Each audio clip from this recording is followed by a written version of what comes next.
Takže len tak v rýchlosti. Argentína, Alžírsko 3-0. Hat-trick pre Messiho. Smiali sa, že proti Alžírsku. Dobre, to je jedno. Ronaldo nastúpil proti Kongu. 1-1. Ronaldo bez gólu, bez asistencie a mal len 25 dotykov s loptou za 90 minút. A keď dobre viem, tak Alžírsko je lepšie jak Kongo.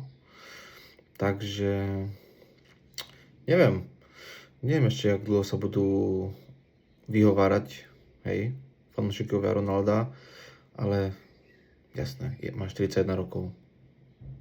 To je výhovorka. Keď máš 41 rokov a hraje ako hraje, však niekod ide, vieš. Nemôžeš využívať vek ako na ospravedlnenie, že však je starý. Však nech nehrá, keď je starý.